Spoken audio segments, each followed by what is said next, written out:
We have the president of the Badminton Federation of Nigeria, Francis Obi, is with us in the studio. Good to have you on Sports Tonight, Francis. Thank you very much, Austin. For a minute, I was like, Frank. Okay, it's a new board, and you guys just you came out of a meeting and said, look, we must get these guys talking about badminton. What should we be expecting from the National Badminton Championships in Katsina? Well, I must say, let me draw your attention to the fact that for a couple of years, we've not had a national championship. Wow. We've had internationals, we've had some age grade tournaments, but a national championship where we have the best of our senior players come together to trade and let's get best of the best. That has not happened for a while. Right. So it was top priority for us on the new board that we have something to bring our players together. So Katsina is the first edition of this tournament, and is the first tournament, national tournament we are organizing as a board. So for me and for members of the BFM board, it's a very important tournament for us.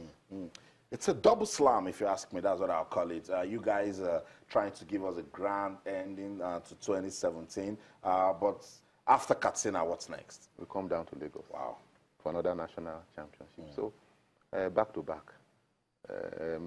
You know, even internationally, you have circuits. You move from one country to the other, and that's how players play to garner points to move up in the world ranking. So if we are hoping that our players will go out there to contest and, you know, against other players from other parts of the world, we have to prepare them for how it's going to be.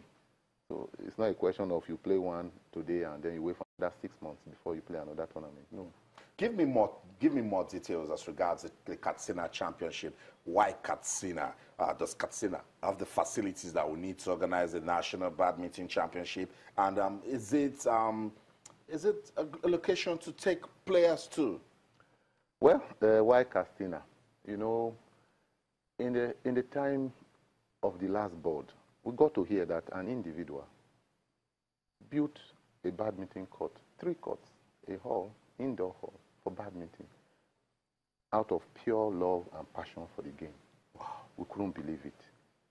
We got to hear, and in the last board, we tried to see if we could pay a visit to this individual and a visit to the club, but we couldn't do it. So it was one of the things I felt was very necessary. And, you know, we've been talking about encouraging private participation in sports development. And for me, it's unbelievable for somebody to take such a huge amount of money because you love a game and you go and build a facility that can take 3 courts. Wow. So when we came on board, it was the first place we paid an official visit to. We paid a courtesy visit to that facility, the Golden Star Badminton Club in Katsina. And we met him, met the officials of the club and members, and we were really impressed. So we sold the idea to him, why don't you host a tournament here? And he said, why not? So we sat and we discussed and we came up with this. So for us, it's a way of appreciating what the man has done for the sport. We don't have such facilities. We don't have too many of them in Nigeria. A lot of such facilities, either multi-purpose halls in stadiums or private member clubs like Ikoyi Club, Lagos Country Club, and all that. So for an individual to do that, I don't think there's anywhere else anybody has done that. So we said, okay, why not? Let's make Katsina the first place we hit the ground after our inauguration as a board. The first place we hold a national tournament after our inauguration as a board. So if you ask me, Katsina deserves to. That's right. That's right. That's an inspiring story. I like it. But away from this individual just building a hall for badminton, maintenance, Francis, it's a major problem. Maintenance, how is that facility going to be maintained? Okay, let me tell you what amazing thing we discovered when we went to pay a visit. He has over 72 players, cadet, intermediate, and junior. He has them. So for me, believe me, Austin, it's like an academy. That's what he's just trying to look for ways to improve on what he's doing right now, get more technically, you know, sound people to come. In fact, he's employed a coach. So he has these children, and they are taking full care of them. They bring them to train. Wow. When they finish, they take them home, make sure they get to their homes.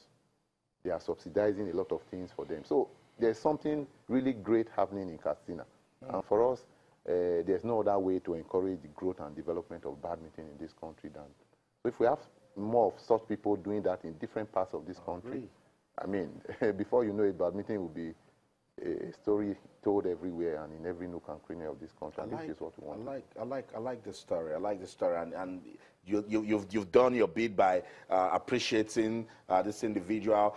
This in turn will inspire other persons to come, support the sport of badminton. But most importantly, I'm sure you have looked at the credibility of the board, and says, look, these are persons I can work with. So leadership, too, is very, very important. I'll come back to you, Francis. Sports Tonight on Channels Television. We're taking a look at the development of badminton in Nigeria. And Francis Obi, the president, just told us a very inspiring story of an individual that is doing his bit to develop the sport in Katsina. That's what is needed right there. Take the pressure off football and let's show love to other sports. It's all for the love of the game. Let's go on this quick break now. Sports Tonight on Channels Television. When we come back, Francis Obi is still here. We'll talk more about the National Badminton Championships that will be coming to Lagos and what are the ways we can still use to develop this sport in the country. Don't go anywhere. We'll be right back.